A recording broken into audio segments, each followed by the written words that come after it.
3장에 보면은 유명한 사건이 나옵니다. 그 사건은요, 안진뱅이가 평생 40년 동안 일어나지 보지 못했다가 40년 만에 안진뱅이가 일어나는 사건입니다. 그럼 우리가 생각하면 얼마나 좋을까? 얼마나 기쁠까? 저 사람은 이제 행복하겠네. 그리고 축하해 줘야 되는 게 당연한 거 아닙니까? 대제사장들과 율법사들과 바리새인들, 장로들은요, 도대체 누가 고쳤냐고, 어떤 이름으로 고쳤냐고 막 서슬이 펄해갖고 다녀요. 왜 그러냐면 자기들이 작당을 해서 예수를 죽였거든요. 죄인이라고 사형을 시켰거든요. 신성모독죄로. 근데 그 죽으신 예수가 다시 살아났다고 그러는 거예요. 살아나신 예수가 부활 승천했는데 그 제자들이 살아난 예수의 이름으로 저 병든 자를 고치고 다닌다는 소리가 들리면 자기들에게는 굉장히 위협적이죠. 자기들이 잘못했다는 걸 시인하는 게 되는 거니까요. 그래서 무슨 일이 있어도 예수님의 제자들이 예수님의 이름으로 병 고치는 것을 금해야 했습니다. 그것이 자기들이 사는 길이라고 여겼죠. 저는 어린 시절에요, 왜 예수님이 그렇게 좋으신 분인데 사람들이 예수님을 죽였을까 궁금했었습니다. 나이가 들고 어른이 되니까 이해하기가 더 쉬웠어요. 왜 그러냐면 돈 때문이었습니다. 돈. 지금도 돈 때문에 사람을 팔고 사람을 죽이는데 내주기도 하죠. 그 당시에는요, 지금처럼 예배 드리는 시대가 아니고 제사 드리는 시대였어요. 제사를 드릴 땐 제물이 필요하죠. 소나 양, 염소나 비둘기, 형편껏 동물을 잡아와야 했습니다. 멀리서 오는 분들은요, 동물을 준비해 가지고 오기가 힘들어요. 동물을 계속 데리고 오려면 장거리엔 힘들잖아요. 그런데 교회 가면 교회 아래층에서 동물을 준비해 놔요. 그리고 다 파는 거예요. 제물 드릴 사람, 부자는 소를 한 마리 드리고, 보통 집들은 염소를 드리고 양을 드리고, 가난한 사람은 비둘기를 드려라. 아주 더 가난하면 밀가루를 드려라. 그 제물 드릴 것을 교회에서 다 준비해 놓고 팔았어요. 문제는 무엇이냐면 빈손 들고 올라오는 사람 거의 없거든요. 자기 형편껏 거기서 구매해 가지고 올라오는데, 중요한 것은 무엇이냐면 그 판매를 하는 사람들이 누구냐면 그 종교 지도자들의 집안들, 종교 지도자들의 어떤 그 인맥이 있는 사람들, 이런 사람들이 선점을 하고 있었습니다. 무슨 말인지 알죠, 여러분? 홍익매점처럼 할 수 있는 사람만 했다 이겁니다. 그래서 그 사람들의 이권이 달려 있는 거예요. 그 예수님이 오시더니 비둘기 파는 자들과 염소, 짐승 파는 자, 돈 바꾸는 자들을 상을 들러 엎으시고, 누가 만민이 기도하는 집을 강도의 구려를 만들었느냐 하면서 다 때려 부시고 어떻게 하셨어요? 나가셨어요. 나가버리시니까 예수님이 이제 저런 동물 제사가 아니라 예배 드리는 제사로 말씀을 선포하시잖아요. 그 교회로 안 돌아오시는 거예요. 그러니까 장사가 안 되잖아요. 그러니까 이 종교 지도자들의 그 측근들이, 야, 이건 예수만 아니면 계속해서 제사를 드릴 텐데 예수 때문에 제사를 안 드리고 저 빈들에서 바닷가에서 사람들이 모인다더라. 그러면 이제 우리는 수입이 줄지 않는가? 없어지지 않는가? 해서 예수님을 어떻게 해야 처단할까? 그것만 궁리하다가 가만 보니까 사람들이 말을 해요. 하나님이 아버지라고. 야, 이런 참담한 말을 하는도다. 하나님의 아버지시고 우리가 두 눈 똑바로 뜨고 예수님이 목수의 아들인 걸 봤는데, 마리아의 몸에서 태어나는 것도 봤는데 어찌하여 저렇게 사기를 치는가? 어떻게 해서 하나님의 아들이라는 그런 말을 함부로 하는가? 우리가 대대로 우리는 신정국가인데, 하나님 믿는 국가인데 하나님을 아버지라 부르는 저런 망령된 사람을 우리는 가만두고 볼 수가 없다 고발합니다. 그때 식민지였죠. 식민지였는데 유대인이지만 로마의 법에 의해서 식민지 생활을 했습니다. 빌라도에게도 고발을 합니다. 그래서 대제사장 안나스나 가야바 이런 사람들에게 가서 고발합니다. 이 사람이 하나님이 자기 아버지라는 사기를 치고 다닙니다. 신성모독죄입니다.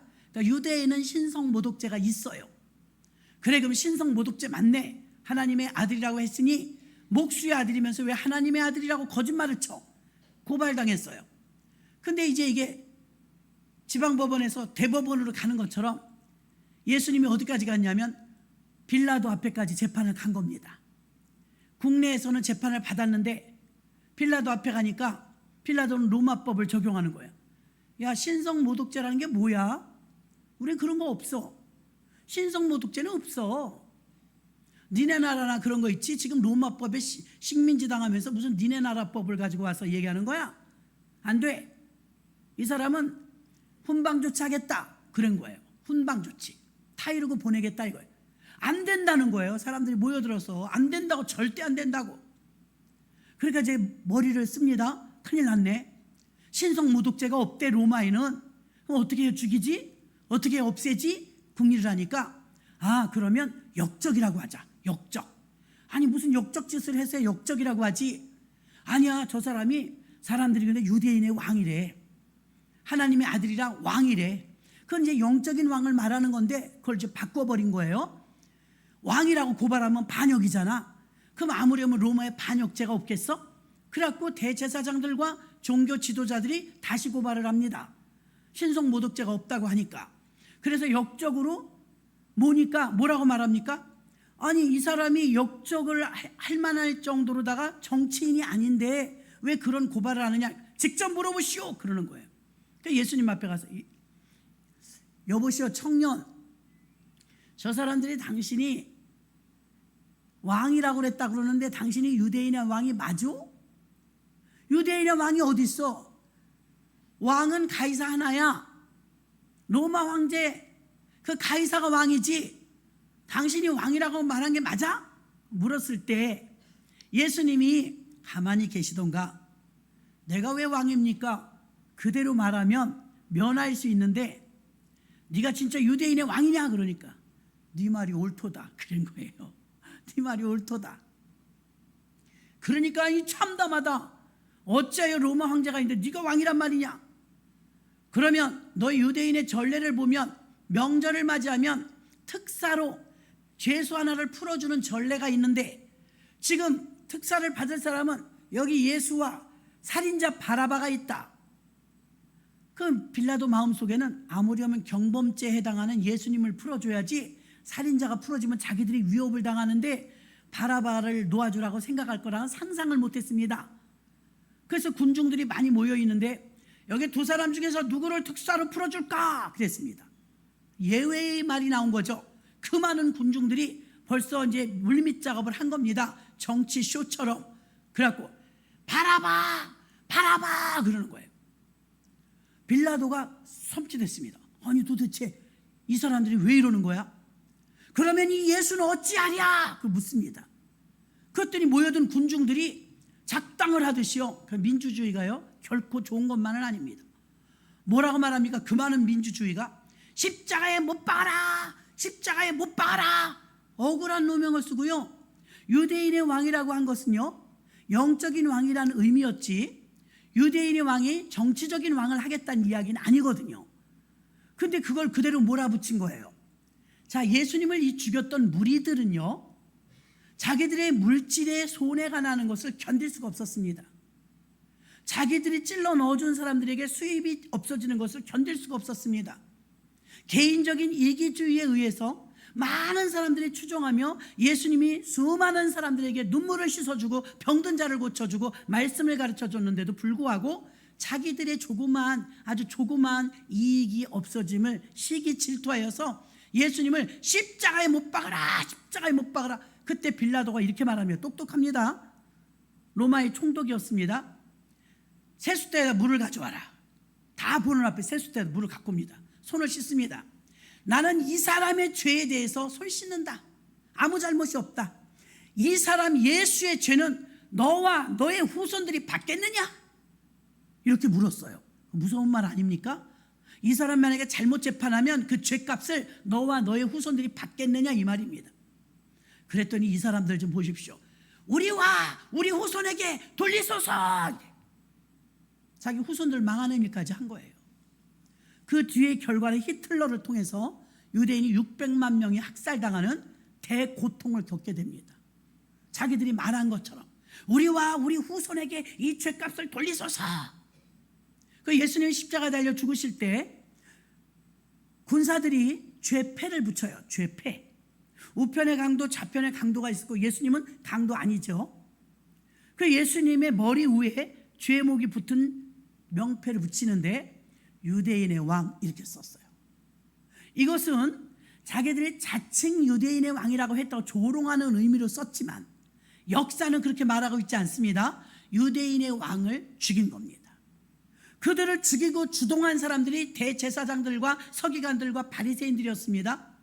근데 그들이 죽으면 끝날 줄 알았는데 이게 소요가 더 일어나는 거예요.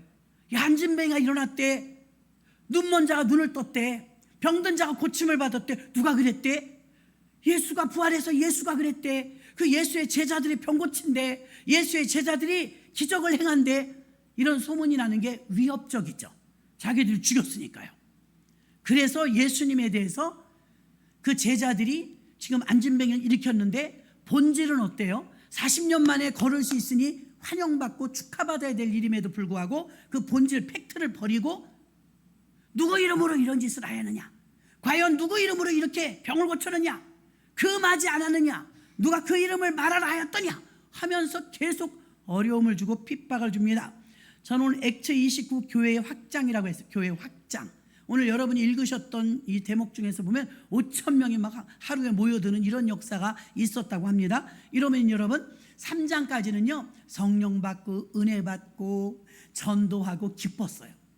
4장에 넘어와서 드디어 투옥당하고 감옥에 갇히고 심하면 스데반처럼 순교당하고 예수 믿는다는 것 때문에 잡혀가고 예수 믿으라고 포교 활동을 하면 어떡합니까? 출교당하고 사회적으로 불이익을 당했습니다.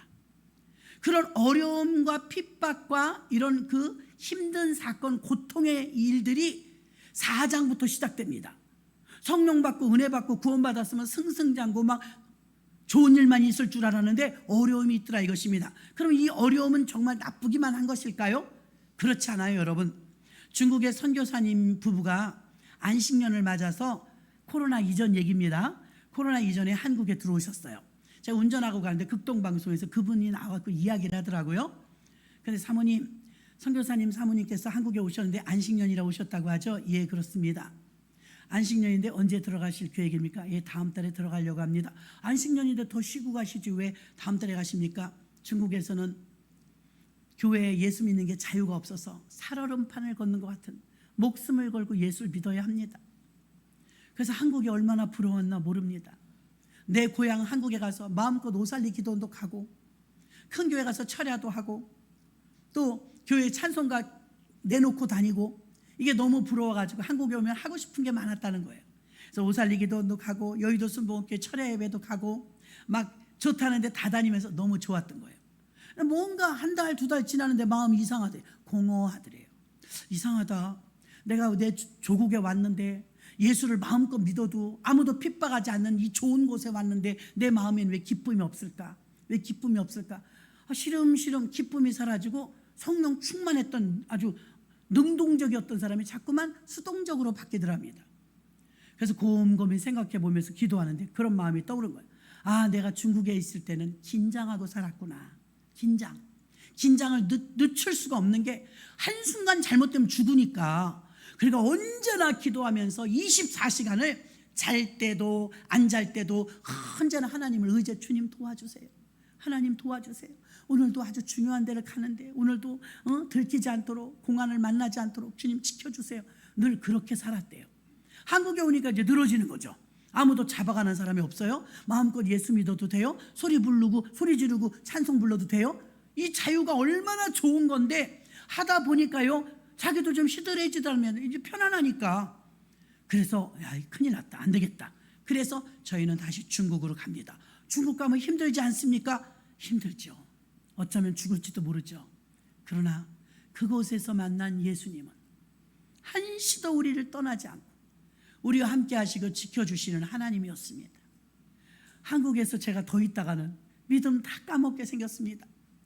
한국에 계신 성도님들은 우리가 그렇게도 원했던 자유, 평화, 안정, 이 상태에서 예수 믿는데 아무도 핍박하지 않는데 열심히 믿으셔야 되는데 왜 열심히 안 믿으시는지를 알았습니다. 그러니 고난이 없고 환난이 없으니까 믿음이 크질 않아요. 내가 긴장감이 없어요. 그러더랍니다. 그래서 제가 그걸 들으면서 그래, 우리나라가 한창 부흥할 때는요 정말 먹을 것도 힘들 때였어요. 가난했어요. 참 먹는 문제 하나도 해결하기 어려울 정도로 가난했는데 어머니들이 아기를 뒤에다 업고요, 포대기도 제대로 없어 기저귀로 업고요, 그냥 새벽기도 다녀요. 북한에서 이남으로 내려오신 분들이 1.4.5태 때 내려오신 분들이요 거적대기 하나 깔고 사는데요, 이분들이 삶이 아주 피폐했습니다. 그러니까 막 노점 장사하고 농마주의하고 노점에서 장사하면서 또 쓰레기 줍고 또 집 나르는 거 있지 않습니까? 집 나르는 거 해주고 이렇게 사는데도요, 그 충무로 쪽에 영락교회가 있지 않습니까? 이북 사람들 그곳에 다 모이는데 몸이 얼마나 피곤한지 몸으로 벌어먹고 살려니까 너무 힘들고 피곤한데 기어서라도 눈을 반쯤 뜨고서라도요 영락교회 새벽 예배를 왔대요. 북한 분들이요. 어떻게 해서든지 남한에서 자리 잡고 잘 살아보고자 안간힘을 쓰면서 악착같이 사는데 놓치지 않은 게 하나가 있는데, 평양에서 믿었던 그 예수를 남한에 내려와서 교회에 세우고 얼마나 새벽 기도를 열심히 다니는지, 여의도 순복음교회나 영락교회 정말 기둥이 되는 괄목할 만한 그런 그 부유층의 성도님들은요 다 그때 당시 이북 사람들이랍니다. 이북 사람들. 그렇게 열심히 해갖고 한국에서 자리를 잡고 부도 또 명예도 다 얻게 되어서 하나님의 은혜 가운데 교회를 세우는 역할들을 하셨다고 들었습니다. 여러분, 고난이 나쁜 것만은 아니에요. 물질 문제, 건강 문제, 그리고 인간관계 문제 대부분 여기에 해당되지 않습니까? 우리에게 당한 고난은 의식주 문제입니다. 이 문제 속에서 여러분이 어려움이 닥쳤을 때 어렵다고만 불평하지 마시고 어렵다고만 생각하지 마시고 그 어려운 과정을 통하여서 이때는 내가 좀 더 낮아진 가운데서 좀 더 긴장성을 가지고 긴축된 마음가짐을 가지고서 하나님 앞에 더 낮아진 마음으로 기도할 수 있으니 감사하며 주 앞에 나온다면 여러분에게 반드시 성장의 기회가 될 줄로 믿습니다. 너무 편안해지고 믿음이 나태해진 거 아닙니까? 너무 편안해지고. 오늘 새벽에 오신 분들은 들었죠? 행복지수 알려드렸어요. 행복지수. OECD국가 38개국인데 행복지수는 사전에 찾아보니까요 만족한 3이더라고. 만족한 3. 나 만족해요. 이렇게 느끼는 사람이 몇이나 되겠습니까? 그런데 행복지수가 38개국 중에서 선진국이라면 도로가 좋아야 되는데 교통이 좋아야 돼요. 그리고 선진국이라 하면요 복지가 좋아야 된대요. 그 선진국의 그 예를 나열로 해서 들어보니까 우리나라더라고요. 복지 잘 돼 있죠. 길 잘 나 있죠. 교통 좋죠. 기술 좋죠. 이렇게 좋은 나라에 사는데 우리나라는 행복지수가요 38개국 중에 36위를 했어요. 핀란드가 1등하고. 저는 필리핀을 한번 갔는데요, 우리나라보다 물질적으로는 10배 가난해요. 10배. 우리나라 70년대 그 정도일 거예요. 행복지수가요 상위권에 있는 거예요. 그들의 기준은 돈이 아니었어요.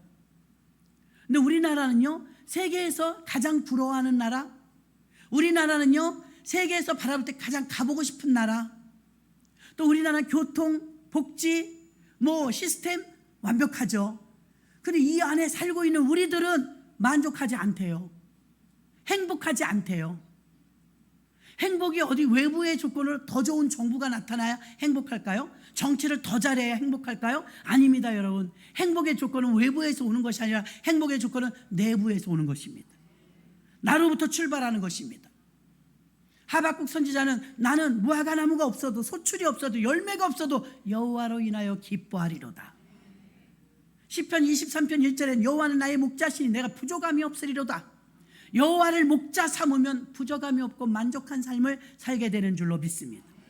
그 예수를 교회에 오면은 교회를 다닌다는 것은 그 예수를 믿는 것입니다.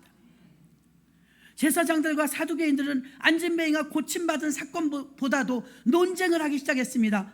유대 종교와 이 기독교라는 신종 종교가 이게 지금 위협이 되기 때문에 안진뱅이가 일어난 사건이 중요한 게 아니라 누가 고쳤느냐가 중요한 거였습니다.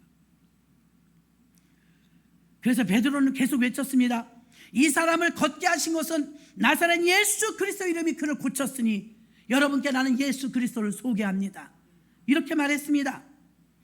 사도행전 4장 18절에도 보니까 그들을 불러 경계하여 대제사장과 문중이 당황하였습니다. 사도들을 잡아다 이렇게 말합니다. 경계하여 도무지 예수 이름으로 말하지도 말고 가르치지도 말라 하니 사도행전 4장 18절에 나옵니다. 사도행전 4장 2절 백성을 가르침과 예수를 들어 죽은 자 가운데서 부활하는 도 전함을, 새로운 종교 전함을 싫어하여 사도행전 4장 18절 그들을 불러 경계하여 도무지 예수의 이름으로 말하지도 말고 가르치지도 말라 하니, 여러분 예배를 못 드리게 한 게 아니에요. 기도하지 못하게 한 게 아니에요. 전도하는 것도 말해서 설교까지도 내버려 뒀어요. 그러나 예수 얘기는 하지 말라는 거예요. 북한 교회 같지 않습니까? 예수 얘기는 하지 말라는 거예요. 예수 이름이 어떤 역사가 있냐. 사도행전 1장 21절에 보면 아들을 낳으리니 그 이름을 예수라라. 이는 그가 자기 백성을 죄에서 구원할 자임이라. 마태복음 1장 21절 아들을 낳으리니 그 이름을 예수라라. 믿습니까? 아들을 낳으리니 그 이름을 예수라. 그 예수의 이름 뜻이 그는 자기 백성을 죄에서 구원할 자임이니라. 죄에서 구원할 자가 바로 예수란 이름의 뜻입니다. 그러므로 여러분들은 오늘 마지막 12절에 말한 것처럼 천하인간에 다른 이름을 주신 일이 없다. 천하인간에. 여러분, 공자도 길이 아니에요. 석가도 길이 아니에요. 마음에 또 길이 아닙니다. 그들은 다 무덤이 있습니다. 예수님의 무덤만 비어있는 줄로 믿습니다. 그러니 천하인간의 다른 이로서는 구원을 얻을 수 없나니 구원을 얻을 만한 다른 이름을 우리에게 주신 일이 없음이니라 하였더라. 아멘. 오늘 12절에 말하잖아요. 마태복음 10장 32절에 보면 너희가 사람 앞에서 나를 부인하면 나도 하늘에 계신 아버지 앞에서 너희를 부인할 것이요 너희가 사람 앞에서 나를 시인하면 나도 하늘에 계신 내 아버지 앞에서 너희를 시인하리라. 예수 이름을 중요히 여기고 있습니다. 여러분 교회 다니는 모든 분들은요 기도를 하죠. 모든 기도마다 끝에는 인감도장 찍듯이 예수님의 이름으로 기도했습니다. 이렇게 그쳐요. 이렇게 끝내야 맞는 거예요. 왜 그러느냐? 예수님이 기도하는 방법을 알려주셨거든요. 이렇게 기도하라고, 예수 이름으로 기도하라고 가르쳐 주셨기 때문인 줄로 믿습니다. 예수 이름을 왜 불러야 되느냐? 사도행전 2장 21절과 로마서 10장 13절은 똑같이 말합니다. 누구든지 주의 이름을 부르는 자는 구원을 얻으리라 하였느니라. 아멘. 여러분도 한번 합독해봐요. 시작. 누구든지 주의 이름을 부르는 자는 구원을 얻으리라 하였느니라. 아멘. 예수 이름을 부르라 이 말입니다. 어려움에 처하면 예수 이름을 부르라 이 말입니다. 예수 이름이 생명이고 능력이기 때문에 예수 이름을 부르라는 것입니다. 그 예수 이름을 부르라니까 여러분은 굉장히 쑥스러워하십니다. 누구보다 예수 믿는 사람이 예수를 많이 불러야 되는데 많이 부르지 않는다는 것입니다. 사도행전 2장 38절에 베드로가 가로되 너희가 회개하여 각각 예수 그리스도의 이름으로 세례를 받고 죄 사함을 얻으라. 그리하면 성령을 선물로 받으리니. 아멘. 예수의 이름으로 세례를 받고 죄 사함을 받으면 성령을 선물로 주신다 이 말입니다. 그런데 이때 당시에 종교 지도자들은 예수 이름 말하지 말라, 예수 이름을 전파하지 말라, 예수 이름을 말하면 잡아갔단 말입니다. 그래서 예수 이름을 전파하면서 환난과 능력과 투옥과 핍박이 왔고 이미 불이 붙은 사도행전 원형교회는요 이 성도들을 막을 수가 없었고 부흥을 막을 수가 없었다는 것입니다. 사도행전 5장 40절로 42절 보니까 저희가 옳게 여겨 사도들을 불러들여 채찍질하며 예수의 이름으로 말하는 것을 금하고 놓으니. 여러분 예수 이름 말했다고 채찍을 맞아요. 채찍으로 맞는데도 예수 이름으로 말하는 것을 금하고 놓으니. 41절 사도들은 그 이름을 위하여 능력받는 일에 합당한 자로 여기심을 기뻐하면서 공회 앞에서 떠나니라. 42절 저희가 날마다 성전에 있든지 집에 있든지 예수는 그리스도라 가르치기와 전도하기를 쉬지 아니하니라. 우리들의 모습과 조금 다르지 않습니까 여러분? 초대교회예요. 예수 이름을 불러야 되고 세 번째는 예수 이름을 가르쳐야 되는 줄 믿습니다. 42절에 말씀한 것처럼 예수는 그리스도라 가르치기와 전도하기를 쉬지 아니하니라 그랬습니다. 그럼 사도가 무엇을 가르쳤을까요? 사도행전 2장 42절 저희가 사도의 가르침을 받아 서로 교제하며 떡을 떼며 기도하기를 전혀 힘쓰니라. 구약에는요 선지자라고 불렀습니다. 제사장이라고 불렀습니다. 구약의 인물들은요 율법을 가르쳤어요. 예법을 가르쳤어요. 절기를 가르쳤어요. 전통을 가르쳤어요. 근데 초대교회 사도들은요 율법 안 가르칩니다. 전통도 안 가르칩니다. 절기를 가르치지도 않았어요. 그들은 무엇을 가르쳐요? 예수는 그리스도라 가르치기와 전도하기를 쉬지 아니하니라. 예수만 가르쳤대요. 무한 반복하는 거예요. 옛날 분들은 다 알죠. 브라보콘 선전하면 12시에 만나요 브라보콘. 나는 이걸 배운 적이 없다니까요. CM송을 우리가 많이 외워요. 여러 가지를 배운 적 없죠. 근데 외워요. 왜 그럴까요? 반복 들었기 때문에. 반복. 여러분은 교회에서 오늘은 어떤 뉴스거리가 있을까? 어떤 좀 희귀한 말을 좀 들을까? 그런 걸 들으려고 오시는 게 아니라 여러분은 예수 얘기를 들으러 오시는 거예요. 예수에 대한 관한 것을 더 듣고 싶어 하셔야 됩니다.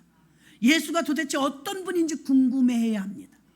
예수를 많이 알아야 이 안에 든든해서 어디 가나 승리하는 줄로 믿습니다. 사도는 무엇을 가르쳤냐? 예수가 그리스도라는 걸 가르쳤다는 거예요.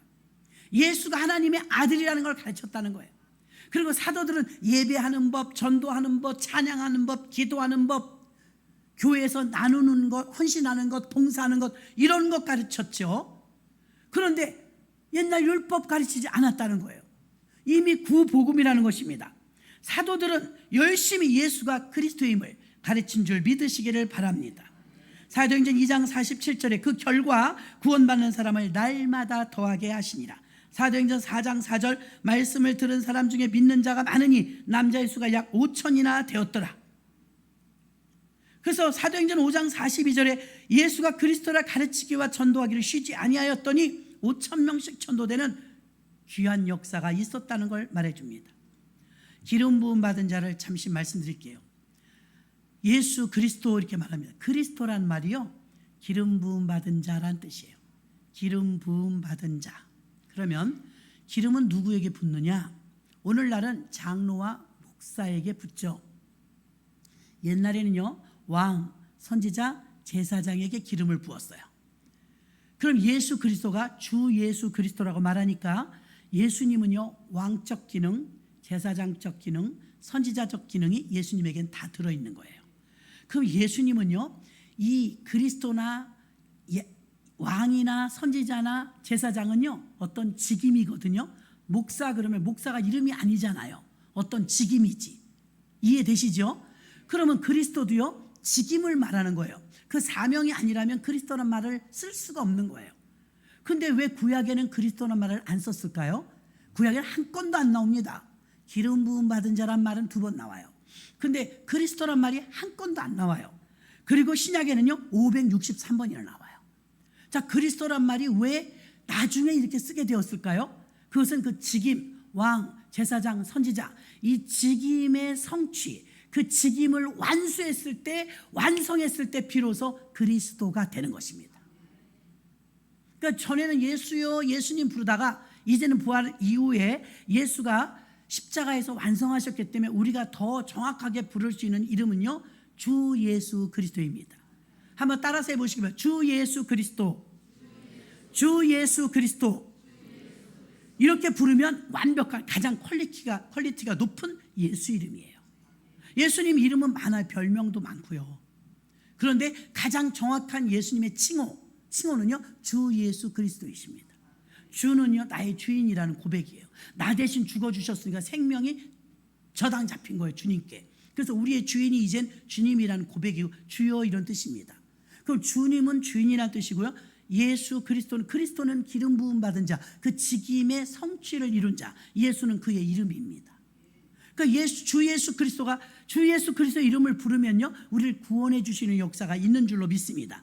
여러분은 주 예수 그리스도를 믿습니까?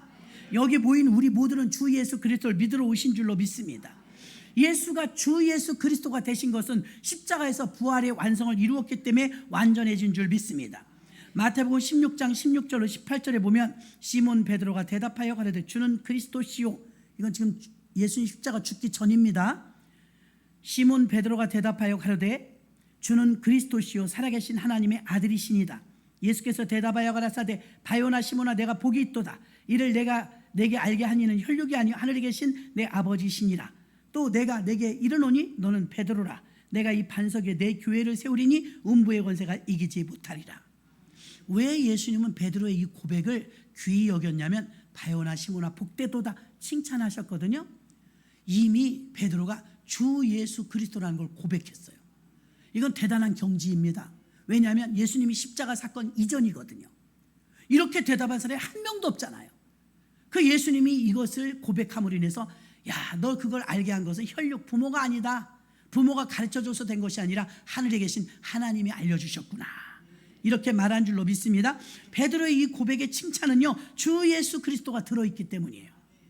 예수님을 그리스도 성취자로 고백하는 사람이 그 당시에 누가 있었냐 말입니다. 정치적인 왕이 되면 나 우의정하고 싶어, 좌의정하고 싶어, 줄 잘 서려고 했지 예수님을 정말 하나님의 아들로 믿은 사람이 없었단 말입니다. 그때 고백한 게 주 예수 그리스도라는 이 베드로의 고백은 탁월한 고백이었으며 대단한 수준의 고백이었는 줄로 믿습니다. 예수님께서 요한복음 19장 30절에 예수께서 신포도주를 받으신 후 가라사대 다 이루었다 하시고 머리를 숙이시고 영원히 돌아가시니라. 아멘. 그 나라 말로 다 이루었다는 테텔레스타입니다.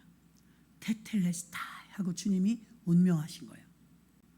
사람들은 죽을 때 다 끝났다, 다 틀렸다 이렇게 말해요. 예수님은 죽으시면서 다 이루었다. 뭔가 의미심장하지 않습니까? 끝났어야지. 끝난 게 아니에요. 다 이루었다, 완성했다 이런 말인 줄로 믿습니다. 무엇을요? 그리스도가 됐다 이 말입니다. 그 직임을 다 감당했다 이 말입니다. 사도행전 10장 38절에도 하나님이 나사렛 예수에게 성령과 능력을 기름 붓듯 하셨음에 저가 두루 다니시며 착한 일을 행하시고 마귀에게 눌린 모든 자를 고치셨으니 이는 하나님이 함께 하셨습니다. 기름 부음이 임한 것은요, 지금은 성령 충만이거든요. 기름 부음이 임하면 사역을 감당하게 되는데 성령은 사역의 영이라 막 전도하게 만들죠. 불쌍한 사람 돕게 만들죠. 기도하게 만들죠. 하나님을 위해서 헌신하게 만들죠. 이런 일들이 일어나는 것은 성령의 기름 부음이 임할 때 가능한 줄로 믿습니다. 그래서 예수를 믿는 자들 중에 기름 부음이 임하면 여러분을 통해서 하나님은 거래를 하시는 거예요. 그런 사람에게 하나님은 하나님의 일을 맡기시는 거예요. 마지막으로 우리는 주 예수 그리스도의 이름을 전파해야 될 줄로 믿습니다. 전파. 사도행전 5장 42절의 말씀처럼 저희가 날마다 성전에 있든지 집에 있든지 예수는 그리스도라 가르치기와 전도하기를 쉬지 아니하니라. 전도는 전파죠. 전파. 옛날에 있었던 일인데요, 시 작은아버님이 돌아가실 것 같다는 연락을 받았어요. 그 조카 며느리가 그래도 목사인데 영혼은 구원시키고 싶은 거예요. 연세가 많으셔서 이제 돌아가시는데 서울 장위동에 사시거든요. 그 연락을 받고서 어떻게 해야 될까? 새벽에 기도를 하는데 그래도 세례는 받아야 될 것 같아요. 영혼 구원을 시켜야 될 것 같아요. 언젠가 한번 말씀드렸을 거예요. 그 장로님하고 저하고 이제 세례 잔이랑 다 준비해가지고 장위동으로 가운까지 다 준비해서 갔습니다. 참고로 그분들이 예수를 안 믿어요. 작은 어머니나 작은 아버지가. 얘기를 들으니까 옛날에 평양에서 할머니 손잡고 초등학교 때는 교회를 몇 번 좀 다녔대요. 그게 다예요. 수십 년을 한국에 와서 사시면서 정말 정신없이 사시느라고 교회를 못 다녔었던. 돌아가신다고 하는데 마음이 너무 아프더라고요. 이분들을 어떻게든 영접 기도를 시켜야 되겠는데 상태가 어떠냐 그러니까 다 마비가 왔다는 거예요. 마비가. 그래서 갔는데 몸도 이렇게 꼬부라져갖고 꼬부라지대요. 바짝 마르셔. 덩치가 굉장히 좋으셨는데 바짝 마르셔갖고 이불을 썼는데 몸이 조그매지셔갖고 오그라들었어. 거기다 이제 몸도 다리도 이렇게 붓대요. 붙어갖고 점점 오그라들고 있는 찰나였어요. 그 기능이 살아있는 건 어디냐 그러니까 들리는 건 같대요. 맨 마지막까지 기능이 살아있는 건 심장 박동하고 귀입니다. 귀. 그래서 아무리 혼수 상태라도 말 조심하셔야 됩니다. 귀가 열려있기 때문에. 그래서 귀는 들리는 거 알고요, 심장은 뛰고 있는데 움직이는 거 딱 하나요. 본인 의지로 움직이는 거 하나도 없었어요. 눈동자 외에는. 눈동자만 살아있었어요. 야, 이걸 어떡하지? 입으로 시인해야 되는데 말을 못 하시니까 너무 늦었구나. 그러면서 제가 그랬습니다. 작은 아버님, 지금 중요한 얘기를 할 거예요. 옛날에 교회 다니셨다니까 잘 기억을 더듬어 보세요. 예수는 우리의 구원자이십니다. 중요한 것은 예수 믿으면 천국 가시는데 예수를 받아들이지 않으면 지옥 가십니다. 시간이 없어요. 그래서 받아들이셔야 구원받아서 영원한 천국에 가시는데 예수님 사랑하시죠. 예수님을 믿는다고 고백하시면 천국을 갈 수가 있어요. 고통이 없는 것, 눈물이 없는 것, 아픔이 없는 것. 그래서 예수님께서 저를 통해서 잃어버린 양을 찾으러 오셨습니다. 그러면서 뭐라 그랬냐면 귀에다 대고, 작은 아버님, 그 옛날에 어렴풋이 기억나는 그 예수님이라도 예수님을 영접하시겠습니까? 예수님을 내가 믿습니다. 비록 늦었지만 예수 믿습니다. 그러시면 눈을 껌뻑껌뻑 2번 해보세요. 그랬어요. 긴장했죠. 작은 어머니도 옆에 있었고 남편 장로님 옆에서 이제 물 들고 있었고요. 세례식은 했어요. 그랬더니 껌뻑 하시는 거예요. 와, 근데 작은 어머니가 어머 전양반 좀 봐. 어머 웬일이야. 그 듣고 반응하네 이러더라고요. 우리도 놀랬죠. 놀래면서도 마음에 감격이 있었어요. 야, 영혼의 소리를 들으시는구나. 그래갖고 작은 아버님, 그럼 예수님을 영접하신다면 세례를 할 것입니다. 예수 이름으로 세례를 받으면 예수의 가족이 돼요. 그러면 천국 백성이 되는 것입니다. 생명책에 이름이 기록되는 것입니다. 세례를 받으시겠습니까? 눈을 껌뻑껌뻑 하더니 눈물이 주르륵 흐르는 거예요. 감동이었어요. 말씀 잘하실 때, 혈기왕성할 때 예수 믿었으면 얼마나 좋아요. 그래도 부끄러운 구원이지만 구원은 받아야 되겠길래 예수 영접하시고 세례 받으시겠으면 껌뻑껌뻑 하는 거예요. 작은 어머니는 교회를 안 다니셔서 아무것도 모르시는 거예요. 그냥 우리 둘이 알아서 하는 거예요. 성부와 성자와 성령의 이름으로 박형원 아들에게 세례를 베푸노라. 눈물을 쭉 흘리시니까 우리도 눈물 나는 거 있죠. 그리고 우리 이제 인천으로 돌아왔어요. 사명을 감당하고 다음 날인가, 제가 자세히 기억이 안, 다음 날인가 뭐 하루인가 이틀 지났는데 연락이 왔어요. 아들이 이제 수원 삼성 다니니까 수원 아주대병원 장례식장에 그 임종하셨다고. 그래서 이제 우리가 수원으로 갔어요. 인천에서 수원은 서울보다 가깝죠. 그런데 이제 수원을 갔는데 자손들이 많으니까 한 30여 명이 모인 것 같아요. 그러니까 형이니까 우리 6형제 중에 우리 장로님이 장남이에요. 야, 작은 아버지가 예수 믿으셨어. 언제? 아, 예수 믿으셨어. 이제 교회식으로 해야 돼. 그러니까 어쩔 줄 몰라 하면서 알았다고. 형님 그럼 그렇게 하십시오 그래요. 그래서 이제 그럼 우리가 왔다 갔다 3일 동안 장례를 집례할 텐데 그 대신에 여기 제사상 차리지 말고 향 피우지 말고 성경책만 놓고 그다음에 카세트 하나 갖다가 찬송가 테이프 하나 사다가 찬송가 틀어놔라. 그러니까 예 알겠습니다 형님, 말 잘 들어요.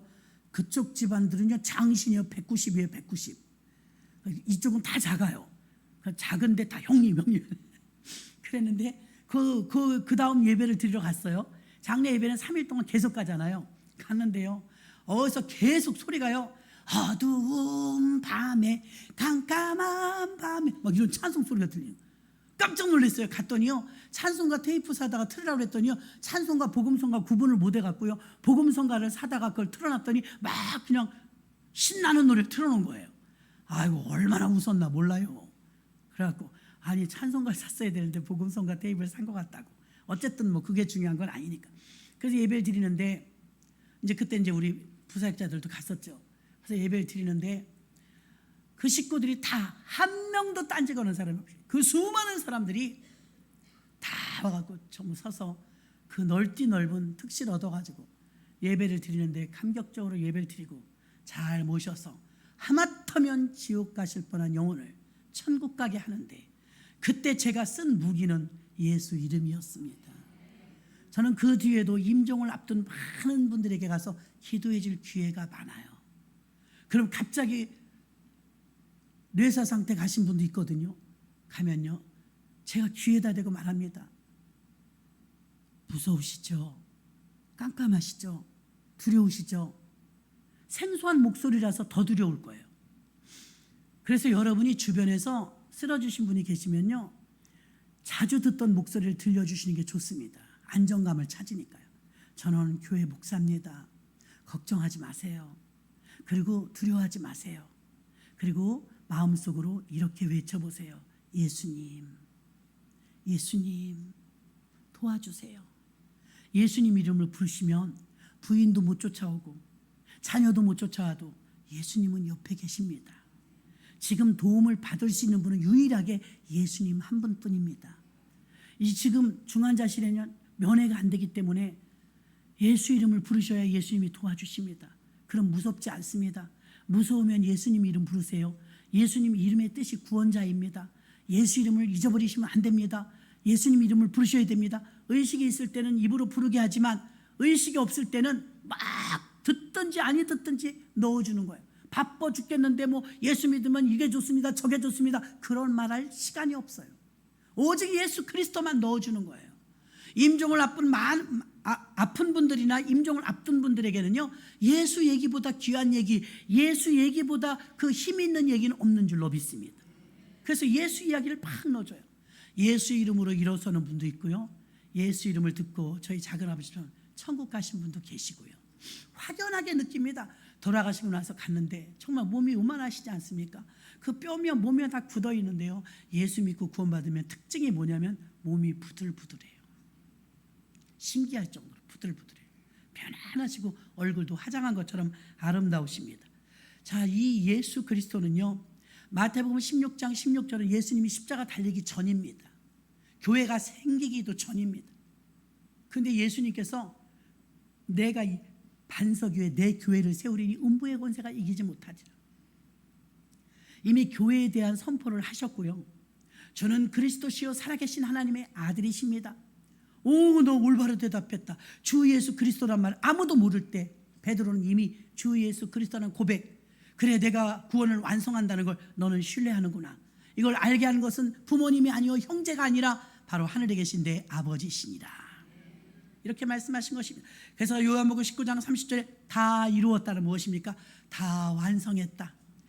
다 죽을 뻔한 거. 저는 작은아버님 하나를 그 영혼을 위해서 달려가서 마음 급해서 기도하고 준비하고 갔는데, 여러분 예수님께서 얼마나 감격이었겠어요. 다 이루었다. 걱정하지들 말아라. 이젠 지옥 안 간다. 이제 다 이루었다. 완성했다. 그 뜻인 줄로 믿습니다. 주 예수 그리스도, 여러분이 알고만 있었던 예수에서 주 예수 그리스도의 재발견이 되어지는 귀한 시간이 되기를 주의 이름으로 축원합니다. 사도행전 10장 38절에 말했던 기름 붓듯 하시면 저가 두루 다니시며 착한 일을 행하시고 마귀에게 눌린 모든 자를 고치셨다 했습니다. 주 예수 그리스도의 일이 전파되면은 남종과 여종들에게 물 붓듯이 부어준다고 사도행전 2장 18절에 그때 내가 내 영혼을 남종과 여종들에게 부어주리니 저희가 예언할 것이요. 사도들의 메시지는 아주 단순했어요. 부흥하고 발전한 그 교회의 원동력은 예수 그리스도의 이름이었습니다. 그래서 아무리 들어도 지나치지 않은 예수 그리스도에 대한 이야기를, 예수 그리스도에 대한 사연을 여러분이 많이 들으시고, 빌립보서 2장 9절부터 10절 보니까 이러므로 하나님이 그를 지극히 높여 모든 이름 위에 뛰어난 이름을 주사 하늘에 있는 자들과 땅에 있는 자들과 땅 아래에 있는 자들로 모든 무릎을 예수의 이름에 꿇게 하시고. 아멘. 요한복음 14장 13절도 너희가 내 이름으로 무엇을 구하든지 내가 시행하리니 이는 아버지로 하여금 아들을 인하여 영광을 얻으시게 하려 함이라. 마태복음 18장 20절도 두세 사람이 내 이름으로 모인 곳에는 나도 그들 중에 있느니라. 구역 예배 드리고 다른 모임을 가지시면 안 돼요. 교회에서 개모임을 만들거나 동갑끼리 어떤 모임을 만들거나 그런 거 하시면 안 돼요. 너희가 두세 사람 이상이 모이면 교회와 공동체를 말합니다. 교회에는 예수의 이름으로 모이라 이 말입니다. 예수의 이름으로 그들 중에 나도 있다 이 말입니다. 그래서 예수의 이름으로 모이는 것이 교회이므로 예수 이름 말고 친목계 이름으로 모일 수는 없는 것입니다. 지금은 전 세계가 어지럽습니다.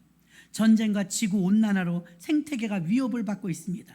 대한민국은 지금 모든 분야에서 위기에 서 있습니다. 코로나 이후에 한국교회 또한 위기입니다. 이럴 때일수록 교회는 사명감을 가지고 예수 십자가 복음과 주 예수 그리스도의 이름을 부르짖고 기도해야 될 줄 믿습니다. 주 예수 그리스도의 성취된 이름을 부르고 전파할 때, 액츠 29는 사도행전 29 이런 뜻입니다. 사도행전 28장으로 끝나는데요, 사도행전 29장, 30장, 31장 그냥 막연하게 써내려가는 게 목적이 아니라 사도행전 29장 액츠 29는 무슨 뜻이냐, 그때 이 사도행전이 일어났던 오직 주 예수 그리스도만 전파했던 원형교회, 사도들이 가르쳤던 그 복음적인 교회, 그 교회를 그대로 이식한다 이 말입니다. 이어가는 게 아니라 이식한다. 1세기 때의 원형교회를 21세기로 이식해서 사용해라 이 말입니다. 우리 교회가 그런 교회가 되기 위해서 앞장서신 우리 모두가 되시길 바랍니다. 국가도 교회도 주 예수 그리스도 이름을 불러야 삽니다. 교회를 내쫓고 종탑을 부서뜨리고 교회를 파괴하고 주의 종들을 다 학살했던 북한은 쫄딱 망했습니다. 중국도 지금 교회 내쫓고 종탑 부숴버리고 불질러버리고 다 선교사 추방하고 얼마나 어려움을 겪고 있습니까? 역사 이래로요 교회가 핍박을 받아서 없어진 경우는 없습니다. 그러나 교회를 내쫓아서 잘된 나라 또한 없습니다. 그러면 우리는 유엔이 나라를 살리는 게 아닙니다. 뭐 르인스키 대통령이 미국 대통령 찾아가서 막 사정하는데 냉대받았다고 뉴스가 나오던데 여러분 미국이 살리는 것도 아닙니다. 유엔이 살리는 것도 아닙니다. 전 세계 모든 주관은 하나님이 하십니다. 하나님께 달려있는 것입니다. 초대교회 모든 전도자들은 핍박과 환난 가운데서도 오직 예수 이 복음을 놓치지 않았고 예수 그리스도를 전파하는데 타협하지 않았습니다. 기업들은 화장품이나 휴대폰, 옷이나 자동차 이거 하나 팔기 위해서도 사투를 알고 목숨을 겁니다. 삶 자체가 전쟁터입니다. 우리는 그리스도의 복음을 팔기 위해서 얼마나 사투하고 계십니까? 초대교회 부활신앙 그것은 엄청난 파급 효과가 있었으며 삶이 고통스럽고 어려웠는데도 불구하고 그들은 계속해서 생명력을 나타내고 무브먼트 생명운동이 일어났던 것은 초대교회 부활신앙이 있었기 때문인 줄로 믿습니다. 이 부활신앙은 주 예수 그리스도의 이름의 힘입니다. 여러분도 주 예수 그리스도의 이름으로 봉사하고 헌신하면 시험 들지 않습니다. 내 이름을 내걸고 하려고 내가 자랑하려고 무언가 하려고 하면 아나니아 삽비라처럼 어려움을 겪고 있지 않습니까? 결론은 예수 이름은 능력이심을 믿으시길 바랍니다. 예수 이름을 부르시길 바랍니다. 예수 이름을 가르치시길 바랍니다. 주 예수 그리스도 이름을 전파하시기를 주의 이름으로 축원합니다. 말씀을